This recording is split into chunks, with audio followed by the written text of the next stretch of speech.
নমস্কার। কথায় কথায় কথামৃত অনুষ্ঠানের 266তম পর্বে আপনাদের স্বাগত। আপনারা এই অনুষ্ঠান দেখছেন প্রাণারাম বাংলা ইউটিউব চ্যানেলে, যেখানে সপ্তাহে 6 দিন সোম থেকে শনিবার সম্প্রচারিত হয় কথায় কথায় কথামৃত, আর রবিবার কোষ্ঠীপাথর প্রাণারাম চ্যানেলে থাকে শ্রী শ্রী মায়ের কথা। সবগুলি অনুষ্ঠানই শুরুর সময় রাত্রি 9টা। শ্রী শ্রী রামকৃষ্ণ কথামৃততে এই অনুষ্ঠানে আমরা আগের দিন ছিলাম এবং আজকেও সানন্দে অবস্থান করব 7ই সেপ্টেম্বর 1884 প্রসঙ্গে। দক্ষিণেশ্বরে শ্রীরামকৃষ্ণ উপস্থিত রয়েছেন তাঁর স্বমহিমায়, এবং আমরা আগের দিন যতটা শুনেছিলাম তাতে দেখেছিলাম যে ঠাকুর শ্রীরামকৃষ্ণ বান দেখতে যাচ্ছিলেন পঞ্চবটির দিকে, এবং সেই পঞ্চবটির পথে তিনি দাঁড়িয়েছিলেন। সেই রকম জায়গাটি পর্যন্ত যে আমরা শুনেছিলাম, তার পরের অংশে আজকে আমরা প্রবেশ করব এবং শুনব শ্রীরামকৃষ্ণের অমৃত কথা। প্রবেশ করব শ্রী শ্রী রামকৃষ্ণ কথামৃততে, যার সূচনায় কথামৃতকার শ্রীযুক্ত মহেন্দ্রনাথ গুপ্ত বা শ্রীম বা মাস্টার মহাশয় উদ্ধৃত করছেন, তব কথামৃতং তপ্ত জীবনং কবিভিরীড়িতং কল্মষাপহং শ্রবণমঙ্গলং শ্রীমদাততং ভুবি গৃণন্তি ये ভূরিদা জনাঃ। ঠাকুর পঞ্চবটির দিকে মাস্টার প্রভৃতি দুই একটি ভক্তের সঙ্গে যাইতেছেন মুখ ধুইবেন। বেলা 12টা এইবার বান আসিবে। তাই শুনিয়া ঠাকুর পঞ্চবটির পথে একটু অপেক্ষা করিতেছেন। ভক্তদের বলিতেছেন, জোয়ার ভাটা কি আশ্চর্য। এইরকম জায়গা পর্যন্ত আমরা শুনেছিলাম। তারপর ঠাকুর বলছেন, কিন্তু একটি দেখো, সমুদ্রের কাছে নদীর ভিতর জোয়ার ভাটা খেলে, সমুদ্র থেকে অনেক দূর হলে এক টানা হয়ে যায়। এর মানে কি? ওই ভাবটা আরোপ করো। যারা ঈশ্বরের খুব কাছে তাদের ভিতরই ভক্তি ভাব এইসব হয়, আবার দু একজনের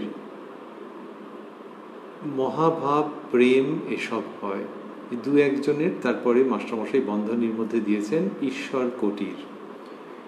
তো শ্রীরামকৃষ্ণ বলছেন যে সমুদ্রের কাছে নদীর ভিতর জোয়ার ভাটা খেলে, সমুদ্র থেকে দূরে গেলে আর ওই রকম দেখতে পাওয়া যায় না। তা বললেন যে এর মানে কি? ওই ভাবটা আরোপ করো। যারা ঈশ্বরের খুব কাছে তাদের ভিতরই ভক্তি ভাব এইসব হয়, আবার দু একজনের মহাভাব প্রেম এসব হয়। শ্রীরামকৃষ্ণ যা দেখছেন তার সঙ্গে ঈশ্বরীয় ভাবকে মেলাচ্ছেন মানে জোর করে নয়, কিন্তু স্বাভাবিকভাবেই এটি হচ্ছে। তিনি সারাক্ষণ ঈশ্বরীয় ভাবের মধ্যে আছেন বলে যা কিছু দেখছেন সেগুলি ওই ভাবের সঙ্গে মিলেমিশে অপূর্বভাবে উচ্চারিত হচ্ছে।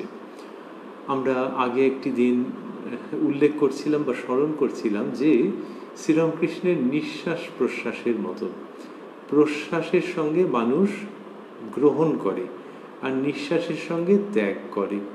শ্রীরামকৃষ্ণ এই জগৎ থেকে প্রশ্বাসের সঙ্গে যা গ্রহণ করছেন সেটি তার শ্রীমুখ থেকে ভগবত ভাবে জারিত হয়ে উচ্চারিত হচ্ছে। শ্রীরামকৃষ্ণের প্রশ্বাস তার সঙ্গে ঈশ্বরীয় ভাব অপূর্বভাবে সম্মিলিত হয়ে নিঃশ্বাস বা শ্রী শ্রী রামকৃষ্ণ কথামৃত। জোয়ার ভাটা এটি তিনি দেখেছেন। আমরা কতজনে দেখেছি জোয়ার ভাটা?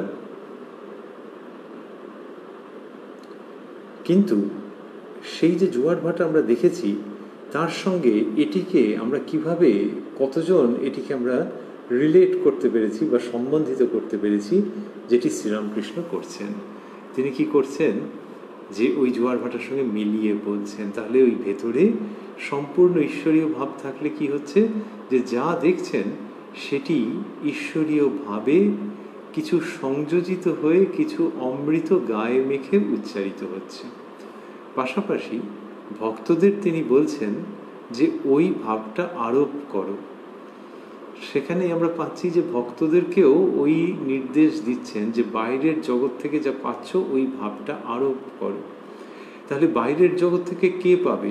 শ্রীরামকৃষ্ণ পাচ্ছেন এবং শেখাচ্ছেন। তেমনি যখন কারুর মন অন্তর্মুখ হয়ে যাচ্ছে, যখন কারুর মন একটি কোনো পবিত্র গভীর সত্য বিষয়ে নিরন্তর লিপ্ত থাকার চেষ্টা করছে, তখন সে বাইরের জগতে যা কিছু দেখে শোনে, সেখান থেকে যা কিছু গ্রহণ করে, তার একটা স্বাভাবিক প্রবণতা তথা শক্তি জন্মায় যে সেটিকে ঈশ্বরীয় ভাবের সঙ্গে সম্বন্ধিত করতে, অ্যাসোসিয়েট করতে, রিলেট করতে শ্রীরামকৃষ্ণ সেটিকে উৎসাহিত করছেন। বলছেন ওই ভাবটা আরোপ করো। ভাবটি কি?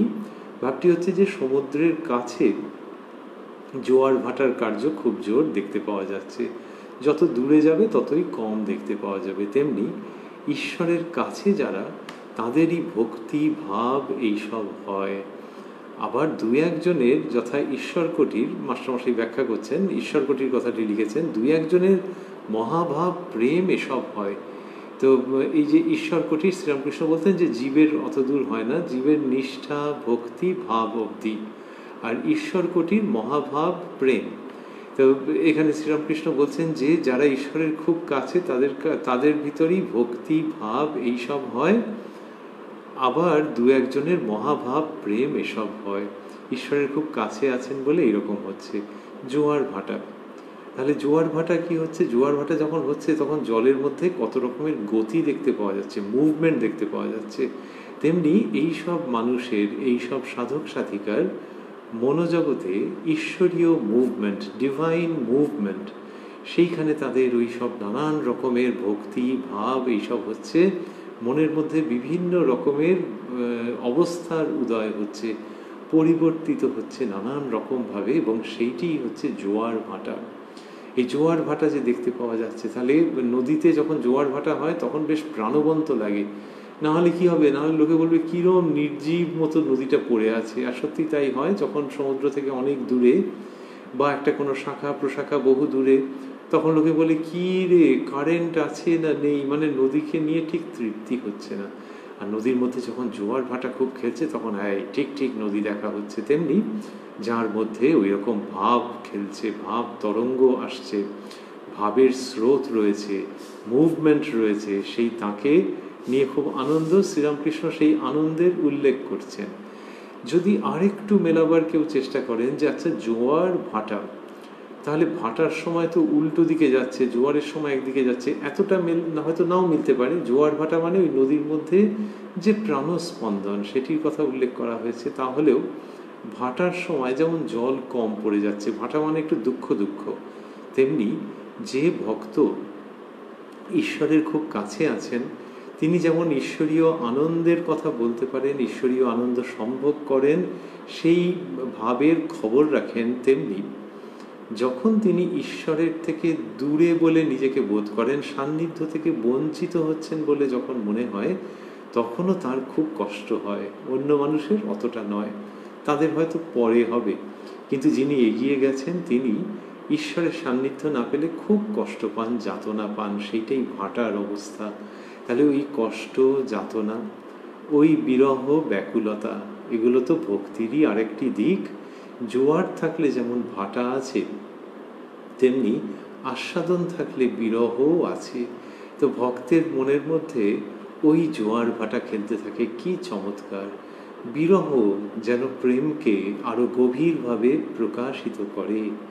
রাধা কৃষ্ণের প্রেম, কৃষ্ণের জন্য রাধার যে বিরহ, কৃষ্ণের জন্য যে কোনো সাধিকা বা সাধকের যে বিরহ, সেটি প্রেমকেই উজ্জ্বলতর আলোয়, পবিত্রতর ব্যঞ্জনায় প্রকাশ করে। শ্রীরামকৃষ্ণ বলছেন যে নদীর যত কাছে তত এই ভাব, ভক্তি, মহাভাব, প্রেম এইসব দেখতে পাওয়া যায়। 7ই সেপ্টেম্বর 1884 বেলা 12টার কাছাকাছি সময় আন্দাজ, সেই সময় জোয়ার বান আসবে গঙ্গায়, কিন্তু তার আগেই বান ডেকেছে রামকৃষ্ণ ভাব গঙ্গায়। তিনি কি সুন্দর করে এই সমস্ত কথা বলছেন। তাহলে রামকৃষ্ণ ভাবগঙ্গায় যে বান আসে তার কোনো কালাকাল নেই। তার জন্য আলাদা করে পঞ্জিকা দেখতে হয় না, অঙ্ক করতে হয় না, ভূগোল বিজ্ঞানের অনুশীলন করতে হয় না। যখন তখন রামকৃষ্ণ ভাবগঙ্গায় ওই ঈশ্বরীয় ভক্তি, প্রেম, বিরহের বান আসে, একেবারে গঙ্গাকে উথাল পাথাল করে দেয় নানান রকমভাবে। নদীতে বান আসার আগে রামকৃষ্ণ ভাবগঙ্গায় যে বান আসছে তার সাক্ষী থাকছি আমরা মাস্টার মশাইয়ের কল্যাণে। শ্রীরামকৃষ্ণ বললেন এইসব কথা বলে, ওই যে বললেন যে যারা ঈশ্বরের খুব কাছে তাদের ভিতরই ভক্তি ভাব এইসব হয়, আবার দু একজনের মহাভাব প্রেম এসব হয়। এগুলি বলবার পর আবার লৌকিকভাবে সাধারণ মানুষের মতো কথা বলছেন। এই শ্রীরামকৃষ্ণের বিশেষত্ব। মাস্টারমশাই লিখছেন মাস্টারের প্রতি, আচ্ছা জোয়ার ভাটা কেন হয়? মাস্টার, ইংরেজি জ্যোতিষশাস্ত্রে বলে যে সূর্য ও চন্দ্রের আকর্ষণে ওইরূপ হয়। এই বলিয়া মাস্টার মাটিতে অঙ্ক পাতিয়া পৃথিবী, চন্দ্র ও সূর্যের গতি দেখাইতেছেন। ঠাকুর একটু দেখিয়াই বলিতেছেন, থাক, ওতে আমার মাথা ঝনঝন করে। এটা নিতে চাইছেন না। আর তাহলে একটু আগে নিজেই বলেছেন যে আচ্ছা জোয়ার ভাটা কেন হয়, বাচ্চাদের মতো করে জিজ্ঞেস করেছেন।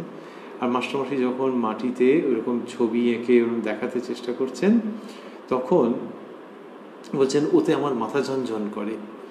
শ্রীরামকৃষ্ণ কেন এরকম বলছেন? ওটা তো বিজ্ঞানেরই কথা। তিনি যে অবস্থায় আছেন সেই অবস্থায় আর ওই খুঁটিনাটিতে যেতে মন চাইছে না।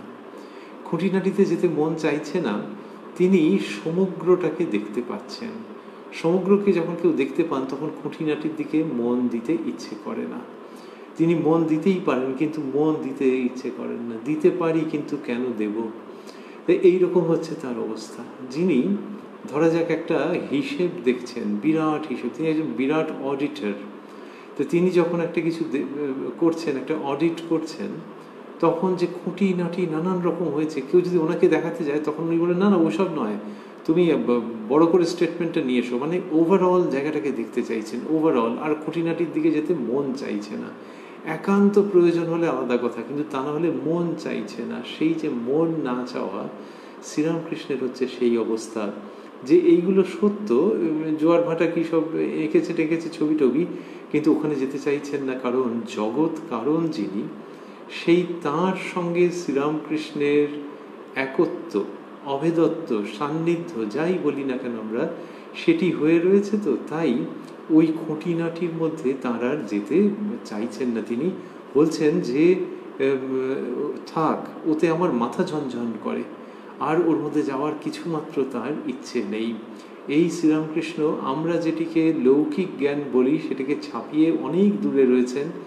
জগৎ কারণ যিনি, তাঁর সঙ্গে শ্রীরামকৃষ্ণ একাত্ম হয়ে রয়েছেন। তো সেই জন্য এই খুঁটিনাটি নিয়মকানুনের মধ্যে তিনি ঢুকতে পারছেন না। তার মন, তার সামগ্রিক সত্তা ওই রকমভাবে ঢুকতে চাইছে না। এইটা হচ্ছে অসাধারণ জায়গা।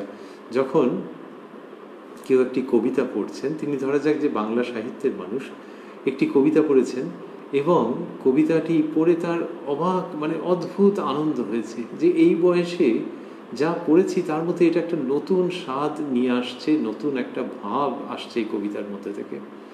এইবারে যদি তাকে কেউ বলেন যে আচ্ছা এইখানে এই যে শব্দটা, এটা বাংলার সঙ্গে আরবি মিশিয়ে একটা যে করা হয়েছে, এইটা আমি একটা দেখেছি জ্ঞানেন্দ্রমোহন দাশের যে অভিধান, তিনি বলেন আহা ওটা পরে হবে, ওটা পরে হবে। কেন না, তিনি ওই ভাবটার মধ্যে মোহিত হয়ে আছেন। অথচ তিনি সাহিত্যের মানুষ, তার কাছে শব্দের ব্যুৎপত্তি, অভিধান, এসব কথার তো মানে আছে। হয়তো তিনি অধ্যাপনা করেন, তাহলে তার দৈনন্দিন কাজের সঙ্গে ওটা যুক্ত। আর একজন ছাত্র কেউ, একটি ছেলে, সে তো এগুলো বেশ বোঝাচ্ছিল তার নিজের মূল্যায়নের কথা, কিন্তু ভালো লাগছে না। কবিতার যে আনন্দের মধ্যে তিনি বিভোর হয়ে আছেন, তখন ওই খুঁটিনাটি জায়গায় যেতে আর ভালো লাগছে না। শ্রীরামকৃষ্ণের সেই রকম। তিনি বললেন যে মাথা ঝনঝন করে। আর কি আরেকটা জিনিস আমরা একটু অন দ্য সাইড লাইন্স একটু দেখে অবাক হয়ে যাচ্ছি, সেটা হচ্ছে শ্রীরামকৃষ্ণ বললেন জোয়ার ভাটা কি আশ্চর্য। এইসব বলতে বলতে এইসব কথা এসছেন, তারপর মাস্টারমশাইকে বলেছেন আচ্ছা জোয়ার ভাটা কেন হয়, তখন মাস্টারমশাই বললেন এইসব কথা। তো মাস্টারমশাই কিন্তু সোশ্যাল সায়েন্সেসের লোক এমনিতে, তার হচ্ছে দর্শন, ইতিহাস, সাহিত্য এইসব নিয়ে তার পড়াশোনা এবং অগাধ পাণ্ডিত্য। অদ্ভুত ব্যাপার যে 7ই সেপ্টেম্বর 1884 শ্রীরামকৃষ্ণ এরকম জিজ্ঞেস করবেন তার তো আর জানা ছিল না, জানার দরকারও করেনি। যেখানে ওই বিজ্ঞানের প্রসঙ্গ আসছে তিনি দিব্যি ছবি এঁকে দেখাতে আরম্ভ করলেন। আমরা যদি ভাবি যে এখনকার দিনে যিনি বিজ্ঞানের মানুষ তিনি সাহিত্যের খুঁটিনাটি কতটা খবর রাখতে পারেন, কেউ কেউ হয়তো রাখেন, সাহিত্যের মানুষ আবার বিজ্ঞানের সে তো কবে ক্লাস 7 কি ক্লাস 8 পড়া হয়েছে, সেইটা কি করে বলছেন। কিন্তু এটা প্রমাণ করে যে মাস্টারমশাইয়ের কীরকম পাণ্ডিত্য ছিল। বিজ্ঞানের কোনো ছাত্রের কাছে এটা হয়তো সোজা যে জোয়ার ভাটা, কিন্তু তাও তাকে একটু সময় নিয়ে একটু বলতে টলতে হবে। আর মাস্টারমশাই ছবি টবি আঁকতে আরম্ভ করলেন মাটিতে। তো তাহলে ওই যে লিখছেন মাটিতে অঙ্ক পাতিয়া পৃথিবী চন্দ্র ও সূর্যের গতি দেখাইতেছেন, সেখান থেকে আমরা এই সংবাদটিও পাচ্ছি, এই সত্যটিকেও দেখতে পাচ্ছি উদ্ভাসিত যে মাস্টারমশাইয়ের কি অগাধ জ্ঞান। কিন্তু আবারও ভাবছি যে সেই সমস্ত জ্ঞানের প্রসঙ্গ শ্রীরামকৃষ্ণের কাছে এসে গৌণ হয়ে যাচ্ছে, তারা গুরুত্ব হারাচ্ছে না, কিন্তু ঠাকুর শ্রীরামকৃষ্ণের যে ঈশ্বরীয় ভাব এবং তাতে নিত্য অবস্থান সেইখানে এসে এটি গৌণ হয়ে যাচ্ছে এবং সেই যোগাযোগটা ভেবে, সেই পারম্পর্য ভেবে আমাদের আনন্দও হচ্ছে। কথা কহিতে কহিতে বান ডাকিতে লাগিল, দেখিতে দেখিতে জলোচ্ছ্বাস শব্দ হইতে লাগিল, ঠাকুর বাড়ির তীর ভূমি আঘাত করিতে করিতে উত্তর দিকে বান চলিয়া গেল। এটি শ্রীরামকৃষ্ণের সামনে ঘটছে, মাস্টারমশাই এটিকে লিখছেন যে কথা কহিতে কহিতে বান ডাকিতে লাগিল আর দেখিতে দেখিতে জলোচ্ছ্বাস, বানের সময় জলোচ্ছ্বাস হয়। বানটা কোন দিক থেকে আসছে? দক্ষিণ দিক থেকে, অর্থাৎ সমুদ্রের দিক থেকে আসছে। তাহলে দক্ষিণ দিক থেকে এসে উত্তর দিকে যাচ্ছে, তার মানে পঞ্চবটির ঘাটেই কেউ দাঁড়ান বা রানী রাসমণির করা মূল ঘাটে কেউ দাঁড়ান, বাঁ দিক থেকে ডান দিকে বান আসে। তো বলছেন যে দেখিতে দেখিতে জলোচ্ছ্বাস শব্দ হইতে লাগিল, ঠাকুর বাড়ির তীর ভূমি আঘাত করিতে করিতে, ঠাকুর বাড়ির তীর ভূমি আঘাত করিতে করিতে উত্তর দিকে বান চলিয়া গেল। এরকম হলো। ঠাকুর এক দৃষ্টে দেখিতেছেন, মাস্টারমশাই লিখছেন ঠাকুর এক দৃষ্টে দেখিতেছেন, দূরের নৌকা দেখিয়া বালকের ন্যায় বলিয়া উঠিলেন দেখো দেখো ওই নৌকাখানি বা কি হয়। তাই বানের মুখে নৌকো, তা সেই নৌকা তো একেবারে খুব তার এদিক ওদিক অবস্থা হয়ে যায়, সে দুলতে আরম্ভ করে সাংঘাতিক রকমভাবে, অনেক সময় উল্টেও যায়, কিন্তু দক্ষ মাঝি মাল্লারা আবার সামলে নেন বা পড়ে গেলেও উঠে পড়েন। কিন্তু ওই নৌকার যে অবস্থা হয় সে দেখতে একটু একটু ভয় ভয় করে, আবার কীরকম মজারও আছে যে আরে বাবা। তো ঠাকুর সেই ওই বালকের মতো অবস্থা, বাচ্চাদের মতো অবস্থা। ঠাকুর এক দৃষ্টে দেখিতেছেন, দূরের নৌকা দেখিয়া বালকের ন্যায় বলিয়া উঠিলেন দেখো দেখো ওই নৌকাখানি বা কি হয়। ঠাকুর পঞ্চবটি মূলে মাস্টারের সহিত কথা কহিতে কহিতে আসিয়া পড়িয়াছেন। এরপরেই বললেন, এটি হচ্ছে মাস্টারমশাইয়ের সম্পাদনা। যে ওই যে ঠাকুর বললেন যে দেখো দেখো ওই নৌকাখানি বা কি হয়, তাহলে কি হবে? যে ওই যে জোয়ার এসে বান এসেছে এবং তাতে নৌকা একবারে উথাল পাথাল হয়ে গিয়ে ডান দিক বাঁ দিক হয়ে দুলে টুলে সাংঘাতিক কাণ্ড হবে। এইটার একটা বর্ণনা, তার মধ্যে খুব গতি আছে, কিন্তু মাস্টারমশাই সেই জায়গাটাকে কাট করলেন, এডিট করলেন, সম্পাদনা করে টুক করে চলে এলেন যে ঠাকুর পঞ্চবটি মূলে মাস্টারের সহিত কথা কহিতে কহিতে আসিয়া পড়িয়াছেন। এই সম্পাদনা কথামৃতের মধ্যে, এটা কথামৃতের অন্যতম সৌকর্য তথা অঙ্গলক্ষণ তথা সম্পদ। যে সবটা বললেন না, ওটা তো হতেই পারতো যে ঠাকুর যখন ওরকম আনন্দ প্রকাশ করেছেন, ওরকম বাচ্চা ছেলের মতো কৌতূহল প্রকাশ করেছেন, তারপরে নৌকোর একটা বেশ বড় বর্ণনা, কিন্তু মাস্টারমশাই এটা দিলেন না। তাতে করে হচ্ছে কি যে পুরো উপস্থাপনার মধ্যে একটা বেগ চলে আসছে এবং ওটা পাঠক পাঠিকার ভক্তদের কল্পনার মধ্যেও তিনি রেখে দিচ্ছেন, কিন্তু ওই ঠাকুরের ওই রকম উচ্ছ্বাস, ওরকম কৌতূহল, আর তারপরেই প্রসঙ্গটাকে ছোট্ট একটুখানি কাট করে আবার ঠাকুরকে অন্যরকমভাবে পরিবেশন করছেন। বলছেন, ঠাকুর পঞ্চবটী মূলে মাস্টারের সহিত কথা কহিতে কহিতে আসিয়া পড়িয়াছেন। একটি ছাতা সঙ্গে সেইটি পঞ্চবটীর চাতালে রাখিয়া দিলেন। নারায়ণকে সাক্ষাৎ নারায়ণের মতো দেখেন, তাই বড় ভালোবাসেন। নারায়ণ স্কুলে পড়ে, এবার তাহারই কথা কহিতেছেন। বালক ভক্ত তার কথা শ্রীরামকৃষ্ণ বলছেন, আর বললেন যে পঞ্চবটী মূলে মাস্টারের সহিত কথা কহিতে কহিতে আসিয়া পড়িয়াছেন। তা তার মানে ওই সব বান চলে গেছে, নৌকার সব ঘটনা ঘটে গেছে। এইবারে তাহলে পঞ্চবটির আগে দাঁড়িয়েছিলেন, এইবার পঞ্চবটী মূলে এসেছেন, আর শ্রীযুক্ত নারায়ণের কথা হচ্ছে। এটি কিন্তু মাস্টার শ্রীরামকৃষ্ণ একজন বালক ভক্তের প্রসঙ্গ হচ্ছে। শ্রীরামকৃষ্ণ মাস্টারের প্রতি, নারায়ণের কেমন স্বভাব দেখেছ? সকলের সঙ্গে মিশতে পারে, ছেলে বুড়ো সকলের সঙ্গে। এটি বিশেষ শক্তি না হলে হয় না, আর সবাই তাকে ভালোবাসে। আচ্ছা, সে ঠিক সরল কি? সে ঠিক সরল কি? এই যে শ্রীরামকৃষ্ণের যে উক্তি, এটি মাঝে মাঝে বিভিন্ন জনের সম্বন্ধে আসছে, এবং কি চমৎকার এই উক্তিটি। এখানে দেখতে পাচ্ছি আমরা যে নারায়ণের সম্বন্ধে শ্রীরামকৃষ্ণ এটি বলছেন। তা সেখানে তিনি জিজ্ঞাসা করছেন যে সে ঠিক সরল কিনা। বলছেন যে সকলের সঙ্গে মিশতে পারে, ছেলে বুড়ো সকলের সঙ্গে। তাহলে এই যে সকলের সঙ্গে সে মিশতে পারে, এটাতে শ্রীরামকৃষ্ণের আনন্দ হচ্ছে। ওই যে বালক ভক্তকে তিনি ভালোবাসেন, তার গুণ নিয়ে তিনি আনন্দ করছেন। আর বললেন যে এটি বিশেষ শক্তি না হলে হয় না, আর সবাই তাকে ভালোবাসে। আচ্ছা, সে ঠিক সরল কি? এই কথা যে বলছেন, এটি আমরা অন্যদের সম্বন্ধেও দেখেছি যে সরল কিনা এটা মাস্টারমশাইকে মাঝে মাঝেই শ্রীরামকৃষ্ণ জিজ্ঞাসা করছেন। ঈশ্বর প্রণিধান, ঈশ্বর সন্ধানের সঙ্গে এই সরলতার নিকট সম্পর্ক শ্রীরামকৃষ্ণ সেটি দেখিয়েছেন, সেটা কতবার বলেছেন, এবং সেই জন্যই তিনি ওই রকমভাবে জিজ্ঞাসা করছেন যে সরল কিনা। কি সুন্দর যে অন্য কোনো লক্ষণের পাশাপাশি এইটি যে তার মধ্যে সারল্য আছে কিনা, এত বিভিন্নভাবে জিজ্ঞাসা করেন, কি চমৎকার।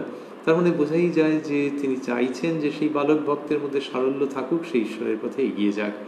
আর শ্রীরামকৃষ্ণের এইটাই হচ্ছে নিজস্ব, তার নিজস্ব জগৎ। ওই যে বান এসছে, তারপরে ওই সব কথাবার্তা হয়েছে, মাস্টারমশাই একটু এঁকে দেখাবার চেষ্টা করেছিলেন, এসব হলো। তারপর পঞ্চবটী মূলে এসে শ্রীরামকৃষ্ণ কি বলছেন, এই নারায়ণের কীরকম স্বভাব, সে সরল কিনা। মাস্টারমশাইকে মাঝে মাঝে এটা জিজ্ঞেস করতেন যে নিরঞ্জনকে কিরম দেখছো, বাবুরামকে কিরম দেখছো। ওই মাস্টার তো তিনি, মানে পেশাগত দিক থেকেও তিনি একজন শিক্ষক, সেই সব কারণে তারপর শ্রীরামকৃষ্ণ খুব ভালোবাসেন, সেই সব কারণে জিজ্ঞাসা করছেন যে সরল কিনা। তা ওইটা পঞ্চবটী মূলে এসে দেখা যাচ্ছে যে তিনি নারায়ণের সম্পর্কে জিজ্ঞাসা করছেন। পাশাপাশি এই যে মাস্টারমশাইকে জিজ্ঞেস করছেন, তিনি ওই ছেলের সম্পর্কে জানতে চাইছেন মাস্টারমশাইয়ের কাছে, কিন্তু মাস্টারমশাইয়ের মনের মধ্যেও তো এটি চলে আসছে, এই শিক্ষা তিনি নিশ্চিতভাবে লাভ করছেন যে ঠাকুর শ্রীরামকৃষ্ণ, তার প্রাণের দেবতা, তার জীবন দেবতা শ্রীরামকৃষ্ণ, তার সর্বক্ষণের স্মৃতি সম্পদ সহায় শ্রীরামকৃষ্ণ, তিনি সরলতাকে এত গুরুত্ব দেন যে একটা ছেলে আসা যাওয়া করছে, তার সম্পর্কে উনি ওই জায়গাটাতে খুব ইন্টারেস্টেড আছেন। ওইটাকে পিভট করে ওই ছেলেটির ধর্মপথের কথা তিনি চিন্তা করছেন, ওটিকে কেন্দ্র করে। তাহলে সরলতা এরকমই একটা বড় গুণ, এটা মাস্টারমশাইয়ের কাছেও নিঃসন্দেহে তাৎপর্য বহন করে আনছে, এবং আমাদেরও শিক্ষিত করছে, সচেতন করছে, সতর্ক করছে, এবং আহ্বান জানাচ্ছে চরিত্রের মধ্যে এই গুণটি আনবার জন্য। অন্যত্র তিনি বলেছেন, ভক্ত হবি তো বোকা হবি কেন?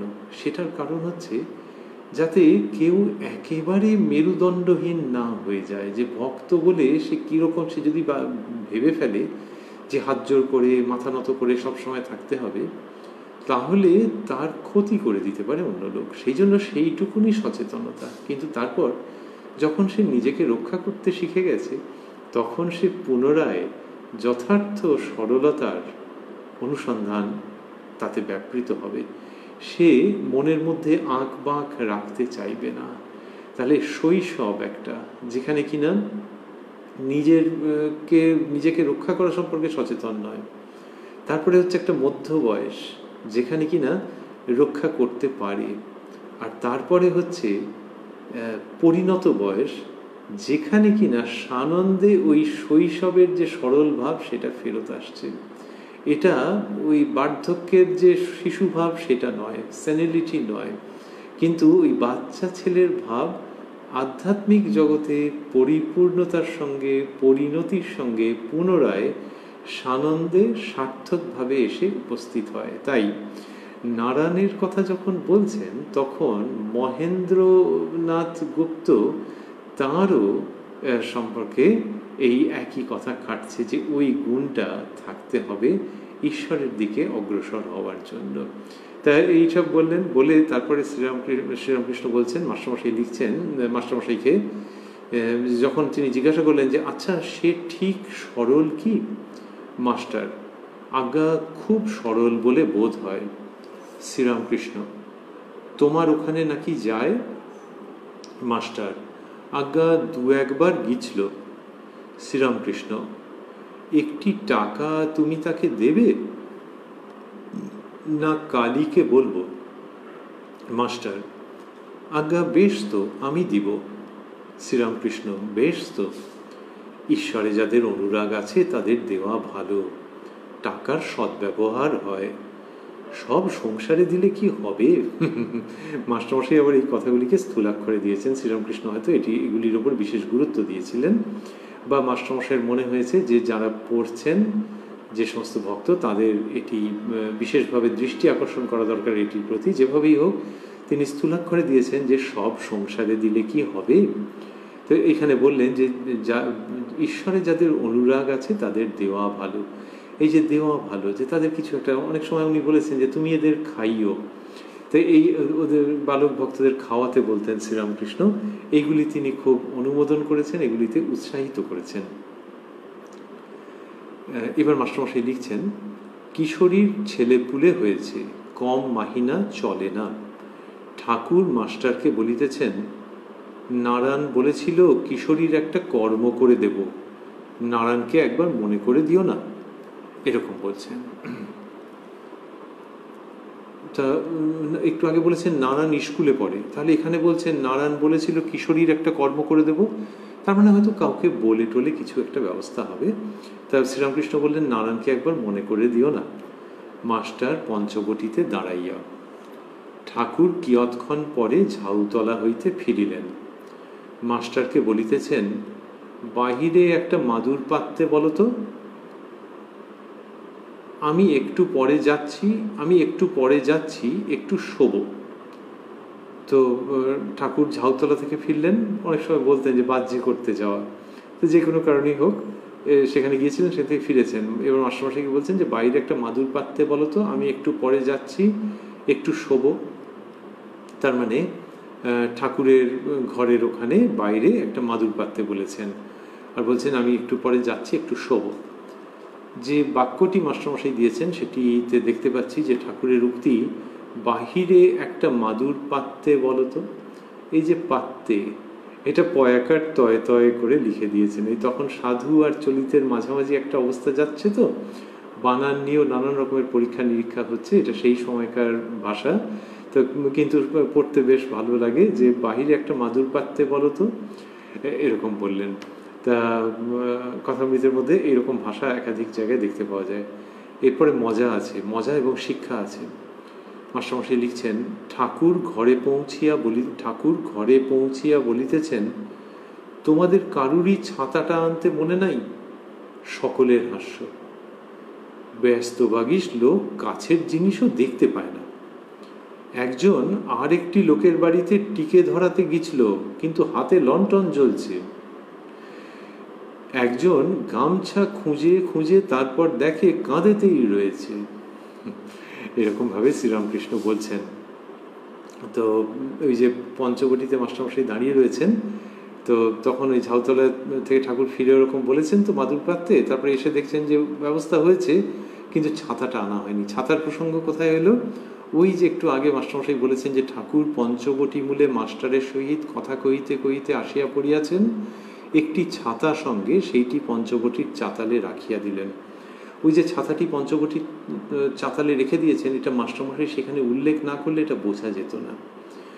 এই কথামৃতের মধ্যে গল্পের, নাটকের স্বাদ আছে, উপাদান আছে, শিক্ষা আছে, যে এইভাবে গল্প বলতে হয়, এইভাবে গল্প বলা যায়। যেখানে সুগভীর আধ্যাত্মিকতার কথা হচ্ছে সেখানে এরকম গল্পের মেজাজটা বজায় রাখা যায়। ওই যে ওখানে ছাতার প্রসঙ্গটা হালকা করে বলে দিলেন, এইখানে ঠাকুরের অসন্তোষ, ঠাকুরের অস্বস্তি ব্যক্ত করছেন যখন, তখন মেলাতে অসুবিধা হচ্ছে না যে ছাতাটা কোথা থেকে এলো প্রসঙ্গটা। তোমাদের কারুরই ছাতাটা আনতে মনে নাই, এরকমভাবে তিনি বললেন। সকলের হাস্য, ওরকমভাবে ঠাকুর বলেছেন, সবাই হেসে ফেলেছেন। কিন্তু তারপর দেখা যাচ্ছে যে তিনি অনুমোদন তো করছেনই না, বরং সন্তুষ্টির বিপরীত যেটা আছে সেইটা আছে। কেননা বললেন ব্যস্তভাগীশ লোক কাছের জিনিসও দেখতে পায় না। ব্যস্তভাগীশ, তো এরা ব্যস্ত হবেন কেন? ওইটাই, সেই জন্যই শ্রীরামকৃষ্ণের ওটাতে ভালো লাগছে না। তাই বললেন যে ব্যস্তভাগীশ লোক কাছের জিনিসও দেখতে পায় না, বলে এই উদাহরণ দিচ্ছেন যে একজন আরেকটি লোকের বাড়িতে টিকে ধরাতে গেছিল, তার মানে ওই তামাক খাবে বলে, কিন্তু হাতে লণ্ঠন জ্বলছে। তো তাহলে লণ্ঠনের ভেতর তো আগুন রয়েছে, সেখান থেকেই তো করতে পারতো, কিন্তু সেই লণ্ঠন নিয়ে একজনের বাড়িতে গেছে যে টিকে ধরানোর জন্য, ওই আগুনের সন্ধানে গেছে। তারপরে কিরম ব্যস্তভাগীশ বোঝো, তার মানে হচ্ছে আচ্ছা বোকা তো, এই জায়গাটায় চলে আসছে। একজন গামছা খুঁজে খুঁজে তারপর দেখে কাঁধেতেই রয়েছে।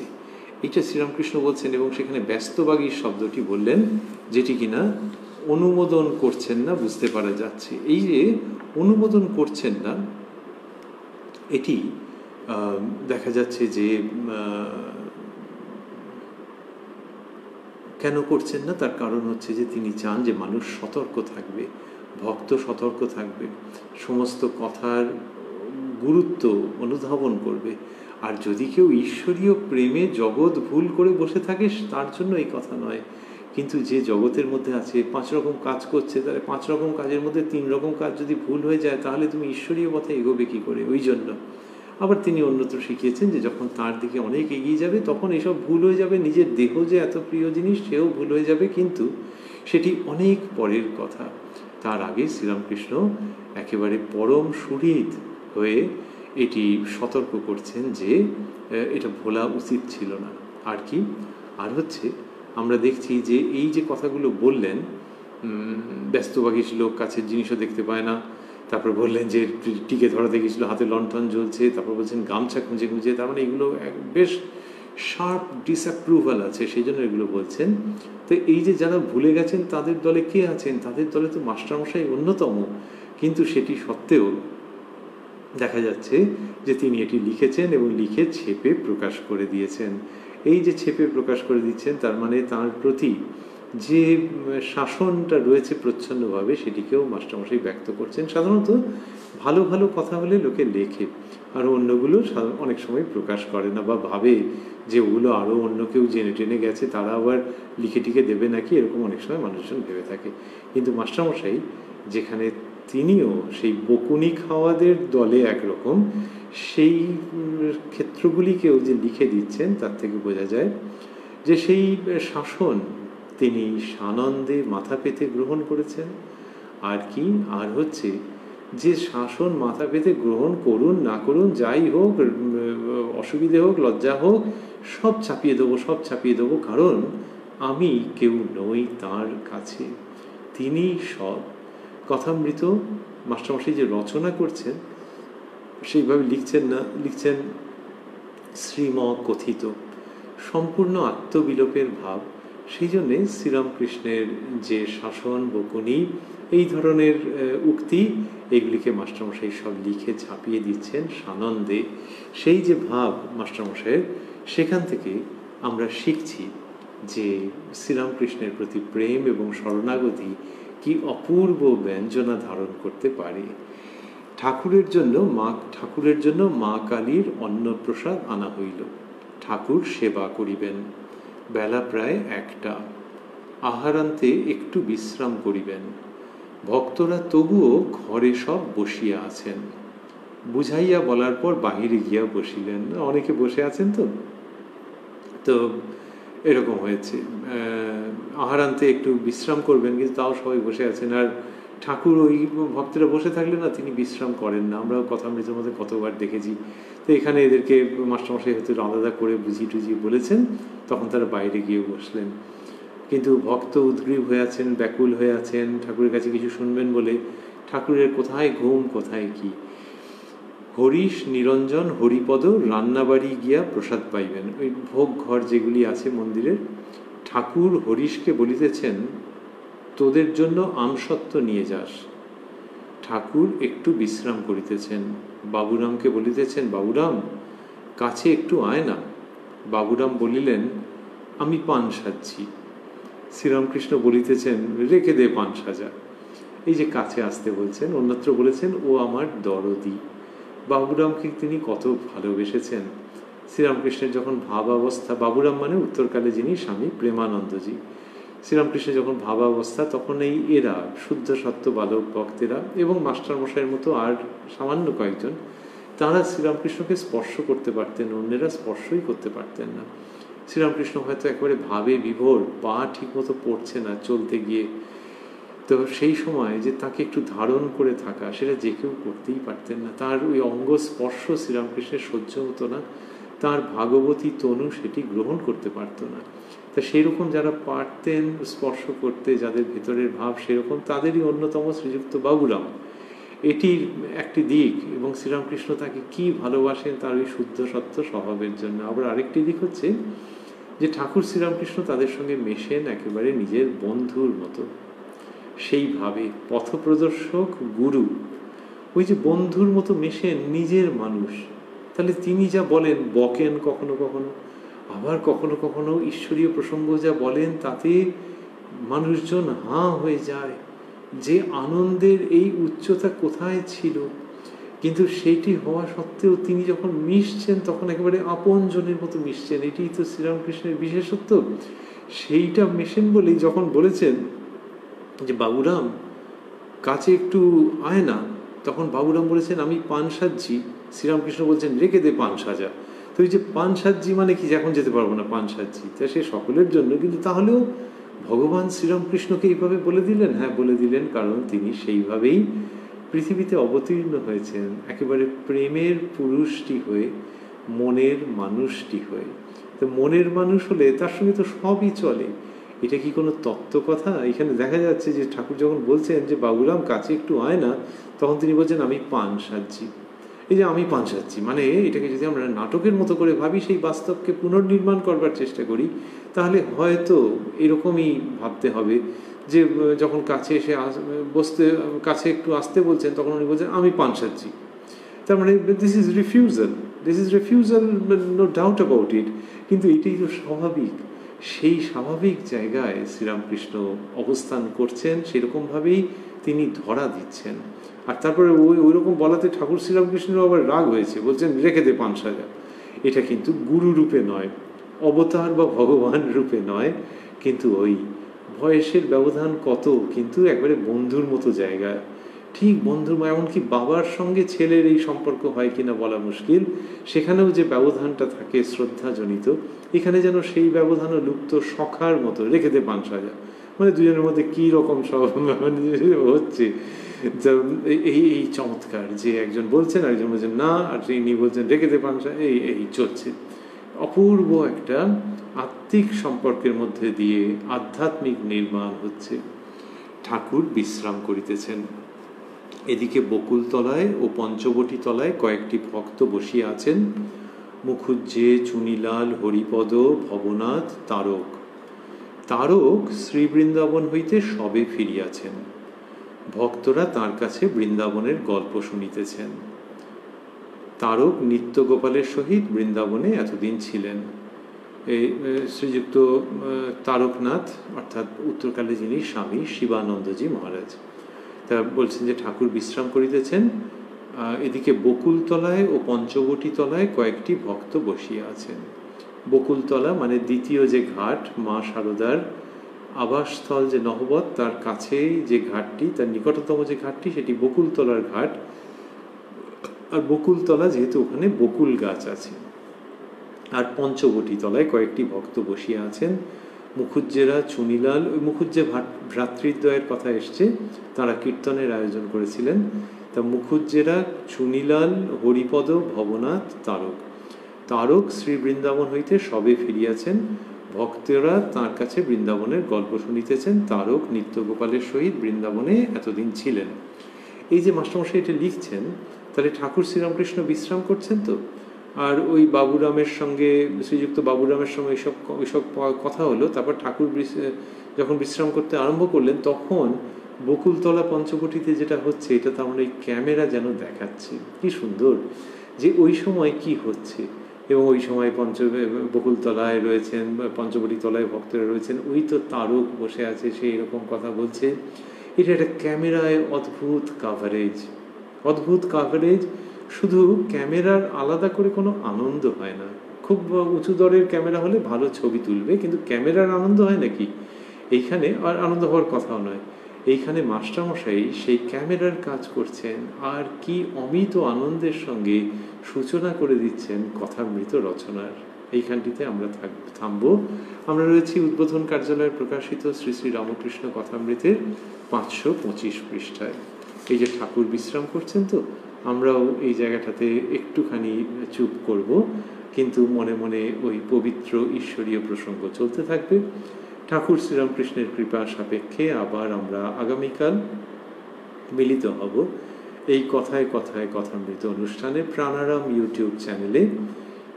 অনুষ্ঠান শুরুর সময় রাত্রি 9টা। আর স্মরণ করছি যে প্রত্যেক রবিবার কোষ্ঠীপাথর প্রাণারাম চ্যানেলে থাকে শ্রী শ্রী মায়ের কথা। সেই অনুষ্ঠানটিও শুরু হওয়ার সময় রাত্রি 9টা। কথামৃতের মধ্যে আমরা দেখছি কি অপূর্ব সব চিত্র আসছে।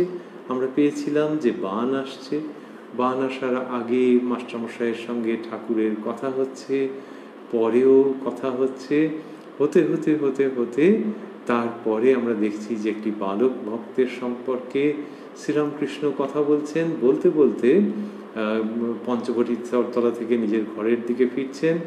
নিজের ঘরে এসে মধ্যাহ্ন সেবার পর সামান্য একটু বিশ্রাম গ্রহণ করছেন।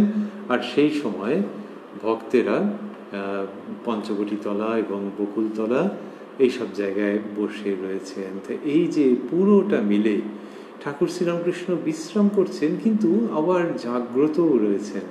তাঁরই উপস্থিতিতে পুরো পরিবেশ জীবন্ত হয়ে রয়েছে। তাহলে ওই পঞ্চবটী তলার কাছাকাছি জায়গা দিয়ে বান আসছিল, তারপরে ঘুরছিলাম আমরা করতে করতে করতে করতে ঠাকুর আবার নিজের ঘরে চলে গেছেন বিশ্রামের জন্যে। মাস্টারমশাই এসে আবার বকুলতলা ও পঞ্চবটী মূলে ভক্তদের আবিষ্কার করছেন। এই সমস্ত মিলে এই পরিবেশ বড় জাগ্রত, জীবন্ত হয়ে রয়েছে। কথামৃত জেগে রয়েছে এবং আমাদের জাগিয়ে রেখেছে আনন্দের হাট বাজারের মধ্যে, আমাদের জাগিয়ে রেখেছে দক্ষিণেশ্বরে শ্রীরামকৃষ্ণের সান্নিধ্যে, আমাদের জাগিয়ে রেখে দিয়েছে শ্রীরামকৃষ্ণের ঘরে, বকুলতলায়, পঞ্চবটী মূলে, আমাদের জাগিয়ে রেখে দিয়েছে মা গঙ্গার পূত পবিত্র সান্নিধ্যে।